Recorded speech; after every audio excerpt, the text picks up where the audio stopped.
जिसका हमें भजन करना है, जिनका हमें श्रवण करना है, उनकी महिमा कैसी है। श्रीमद् वल्लभाचार्य चरण आज्ञा करते हैं, हमारे जो सेव्य स्वरूप है, जो सदा श्रवणीय है, सदा सेवनीय है, सदा भजनीय है, उनका सेवन महात्म्य संयुक्त होकर करें। महात्म्य संयुक्त भक्ति कही है। महात्म्य का ज्ञान होता है तो भक्ति अखंडित होती है, खंड खंड खंड नहीं होती। तदर्थ महात्म्य आवश्यक है।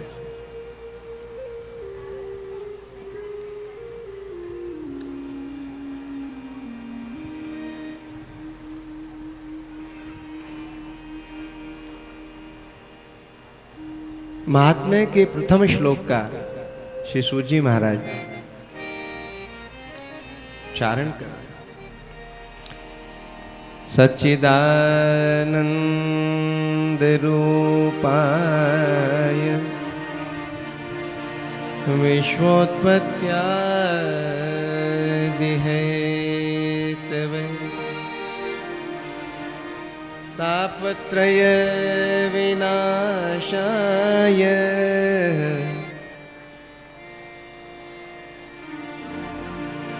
श्री कृष्णाय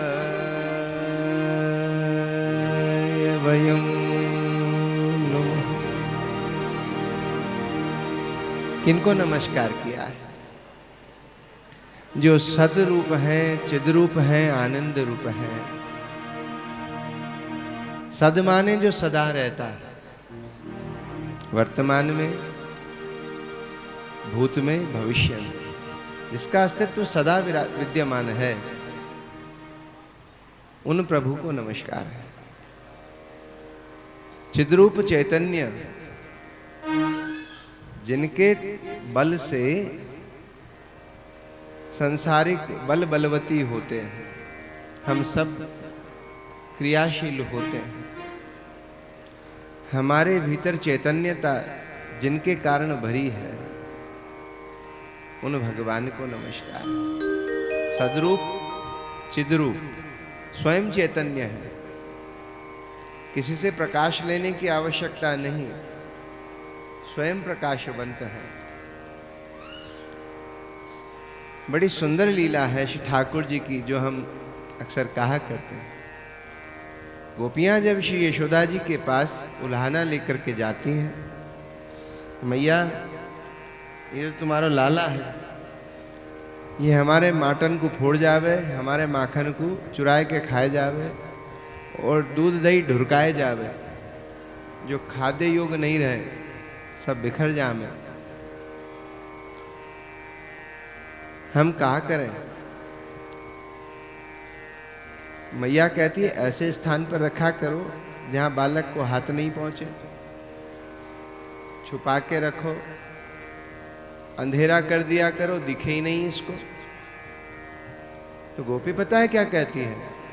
गोपी कहती है मैया तुम जो कहो ना वो सब तो हम जाने। अंधेरी कोठड़ी में ऊपर छीके पर माखन के माट रखे, दूध दही रखा है और बत्ती बुझा देती हैं, अंधेरा रहता है पूरे भवन में।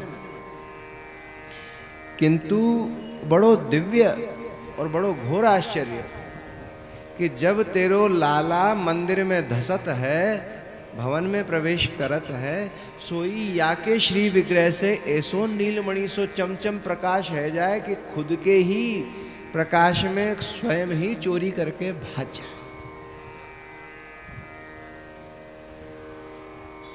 या को प्रकाश की आवश्यकता है क्या? अरे ये कोई देव पुरुष दिखे हमें पतो नहीं, हमें खबर नहीं वो प्रकाश कहाँ ते आवे, हमको खबर ना है। स्वयं ही के प्रकाश में मैया कह रही बावड़ी मेरे छोरा में प्रकाश उपजे, जाने कौन कौन सी बात करे तू। मैया को तो वात्सल्य है ना, प्राकृत शिशुवत मैया ठाकुर जी से प्रेम करते हैं। किंतु भक्त प्राकृत मान ले अप्राकृत को, इससे भगवद अप्राकृतता में कोई न्यूनता तो न हो जाएगी। अप्राकृत धर्मान आश्रय अप्राकृत निखिल धर्म रूपम मिति। भगवान तो अपने उन अप्राकृत निखिल धर्म रूपों सहित प्राकृत शिशुवत व्रज में लीला कर रहे हैं। ऐसे चिन्मय चैतन्य चिदस्वरूप भगवान को नमन है। सदरूप भगवान है। भगवान का दूसरा स्वरूप कैसा है? चिद रूप, स्वयं चैतन्य है, स्वयं प्रकाश है। और तृतीय स्वरूप आनंद स्वरूप, सदचिद आनंद रूपाय।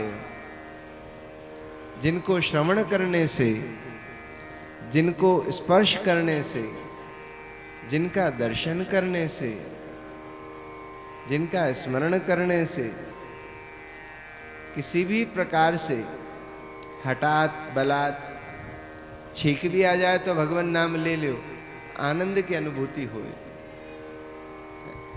किसी भी बहाने से, किसी भी मिश से, जिनसे हमारा संपर्क हो जाए, बस संपर्क होने मात्र से आनंद प्रकट होगा। कैसे? अज्ञान अवस्था में जिस प्रकार यथा अग्नि, जिस प्रकार से अग्नि को आप जानते, बालक थोड़ी जाने छोटो सो कि अग्नि है जलाए देगी, किंतु वाकु जैसे ही छुवे जावेगो तो अग्नि स्वभाव क्या करेगा?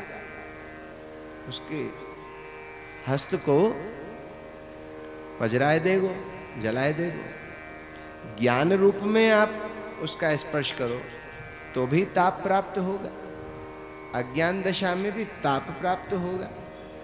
तो ज्ञानात अथवा ज्ञानात, कैसे भी भगवद सन्निधि प्राप्त हो तो आनंद की लब्धि होती ही है, होती ही है, होती ही है। वाकु कोई रोक ना सके, क्योंकि भगवान है आनंद स्वरूप। उनको कोई अज्ञान से भजे, कोई ज्ञान से भजे, कैसे भी संपर्क में आए।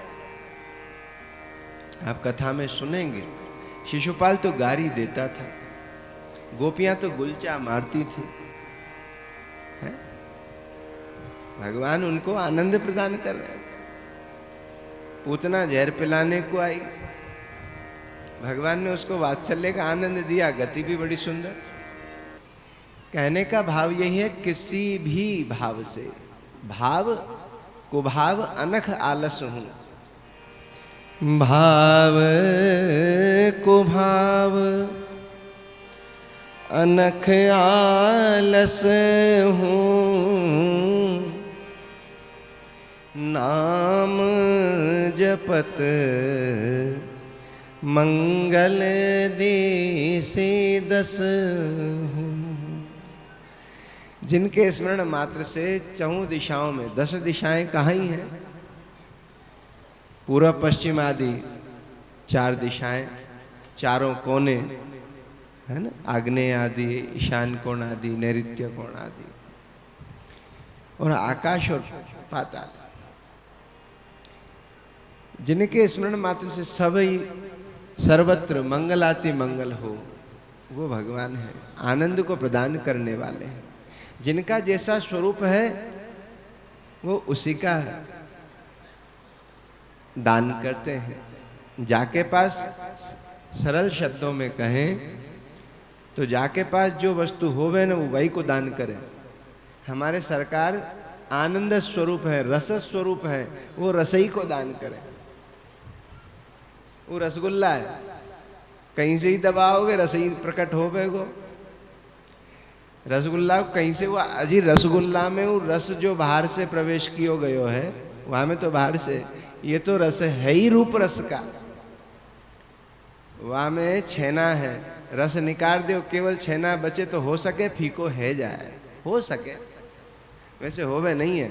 एक बार भीजे पश्चात वह कितनों ही आप धो लियो जल में। एक शुगर वालो पेशेंट हतो, वहाँ ने कहा कियो छेना को लियो मिठाई और वह धो लियो जग से, जल से, और फिर पाए में लगे तो मैं कही मैंने ऐसी नौटंकी क्यों करे भैया, एक बार मीठा जिसको छू लेता है ना फिर उसमें से मिठास हटती नहीं है।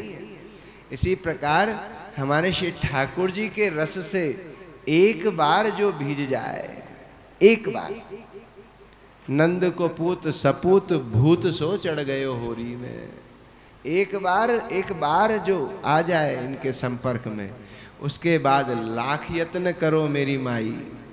गोपियां कहती हैं हम इतनो यत्न करें। ध्यान देना, गोपियां याद करने का जतन नहीं करती थी, भूलने का जतन करती थी। अरे दारी के कन्हैया, गोबर तो बीन लेन दे मोए, नहीं तो या गोबर में ही घुसेड़ देंगी तू। जब मैं गोबर बीनन को जाऊं तो तू संग संग चलियो आवे। स्मरण भगवान का है, उनके प्राणेश हैं ठाकुर जी।